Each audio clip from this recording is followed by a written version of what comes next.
Tafakari ya safari. Umefika basi kuweza kusikia hakika kile ambacho Mwenyezi Mungu anatunenea siku hii ya leo. Tafakari ya safari. Ni wasawa kutafakari. Napenda sana kitengo hichi. Na Amani Aila. Hapa Radio Maisha. So tumetoka zile siku ambazo tulikuwa na zile movie za VHS zile. Commando, Arnold Schwarzenegger, Van Damme, ama ni Van Damme, Rocky, Rambo 1, Rambo 2, American Ninja, okay? Kitu kama hicho unakumbuka zile. Unatazama filamu 1 hour 10 minutes, 1 hour 20 minutes, umemalizana na hiyo story. Lakini sasa tuko kwa kizazi ambacho unaweza kuingia kwa series. Kabla series haijakuwa released mwanangu, lazima wa shoot kwa muda mrefu sana, kiasi kwamba unaweza kaa siku nzima haujamaliza sinema series, Na kama kuna series ambayo ushawahi teka wengi sana ni Prison Break.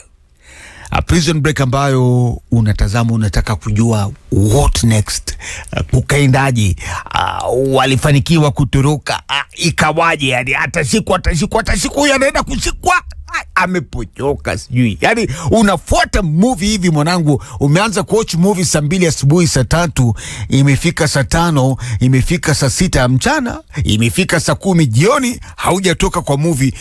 Kama ni popcorns, kama ni snacks, nini, unakuja unaendelea. In fact hiyo siku hata ufungui madirisha, hiyo siku pazia zimefunga kabisa, wewe unafuata series, alafu kuna sound mzuri pale mwanangu, una follow movie. Imefika ulianza saa 2, imeingia saa 2 jioni, bado movie haijaisha, bado unaendelea kuwatch. Ushawahi notice kwa mfano hiyo jioni umewatch movie the whole day na bado haijaisha, umeamua utoke pengine uende dukani ama kitu kama hicho, huwa unajiona ni kama bado uko kwa ile movie, huwa unajiona ni kama unaishi kwa ule ulimwengu. Siko unanielewa? Huwa unajiona ni kama hao watu ni watu mnakutana nao, mnajuana, ni kama uko kwa ulimwengu wao kabisa. Yani movie iko na njia ya kukutoa kwa kiti mahali ambako umeketi na kukuingiza kwa scene pale, na unajipata you are part of the character somehow. Unafikiria pia kama wao, unapanga pia kama wao, wakipanga kutoroka pia wewe unapanga, unaona pa by the way tunaweza fanya nini hapa, unajipata tu unakuwa ka character tu fulani. Series. Na of course kuna series za aina nyingi. Kuna zile za mapenzi peke yake, mapenzi.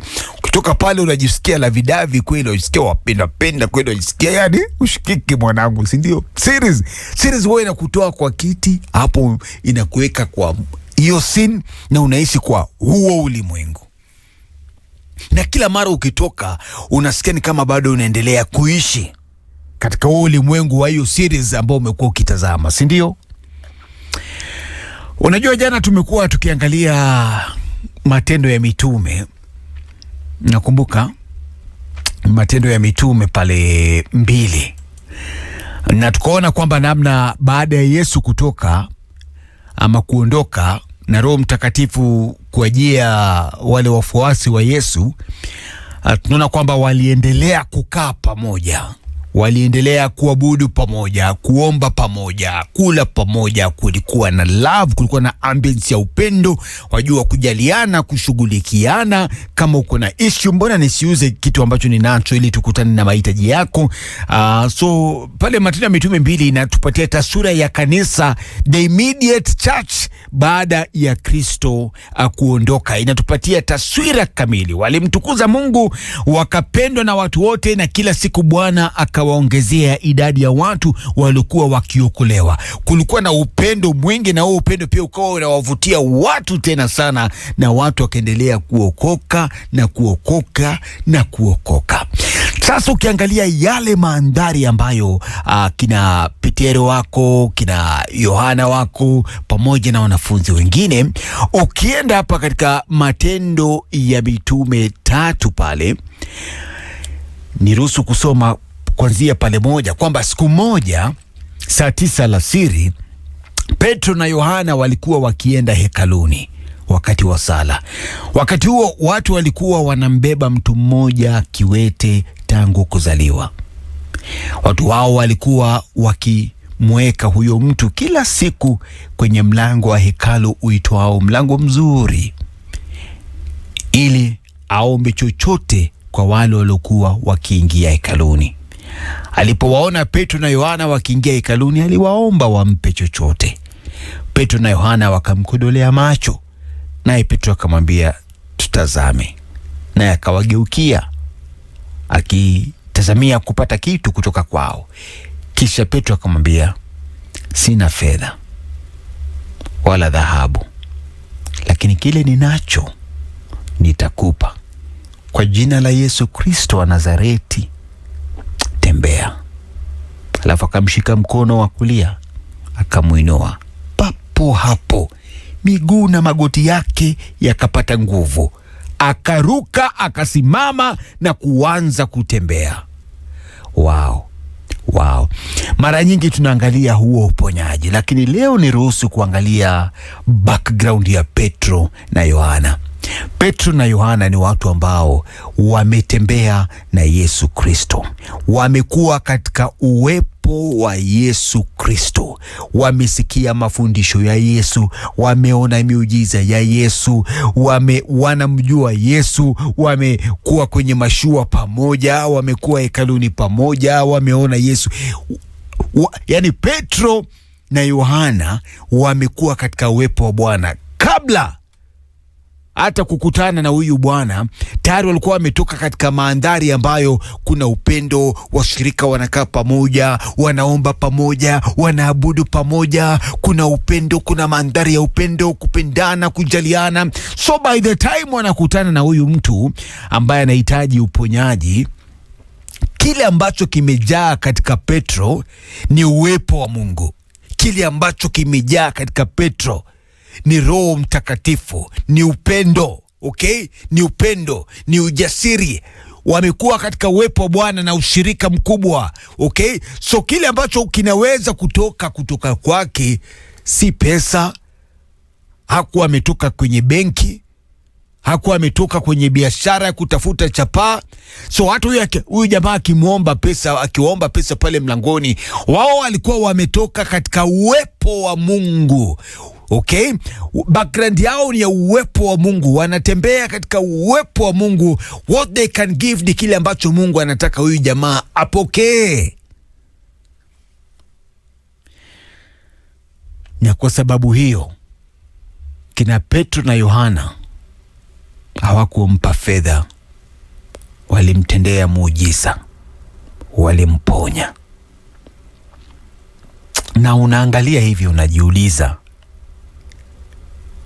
sisi siku hizi unaona drama nyingi kwa runinga, mhubiri bandia akikoach watu namna watakavyosema wamepokea uponyaji, wamepokea muujiza, manabii bandia kushoto kulia wakifanya visanga, sarakasi ya hapa na pale ili kuweza kuconvince watu kwamba wameponywa.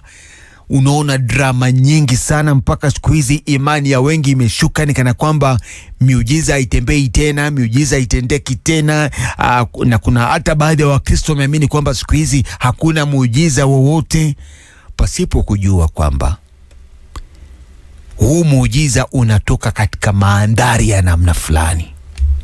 Hautokei tu, hautembei tu, hauishi maisha ya kimalamala ukitarajia kwamba utakuwa na nguvu za kutenda miujiza. Hapana, huu muujiza unatoka kwa Mungu wa miujiza. So kabla kuweza kutenda muujiza, lazima tuwe tumetembea na tumekuwa katika uwepo wa Mungu.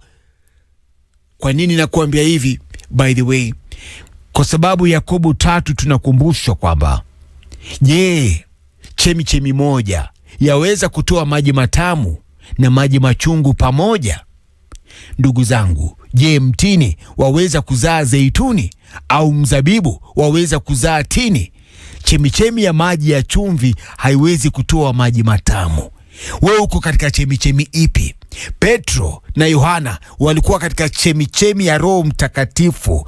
Kumbuka, wametembea na Yesu Kristo, wamejazwa Roho Mtakatifu. Kwa hivyo kile ambacho kinaweza toka katika chemichemi hiyo ni nini? Ni kile ambacho Mwenyezi Mungu anafanya. Uponyaji ni baadhi ya kile mojawapo ya mambo ambayo Mwenyezi Mungu anafanya. So by the time anakutana na kiwete mlangoni, by the time anakutana naye, kwa sababu yuko katika chemichemi ya Roho Mtakatifu, ni uponyaji ambao utatembea, na moja kwa moja wanamponya huyu bwana pale mlangoni.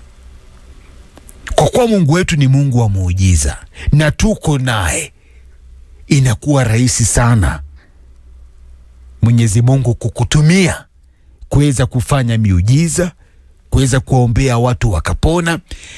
Ndio sababu naambiwa kwamba, ndugu zangu, je, mtini waweza kuzaa zeituni? Yaani kama ni mti wa maembe lazima utazaa maembe. Na kama sisi tuko kwa Bwana, lazima tutazalisha yale ambayo yanatoka kwa Mwenyezi Mungu. Miujiza inatoka kwa Mwenyezi Mungu, uponyaji unatoka kwa Mwenyezi Mungu.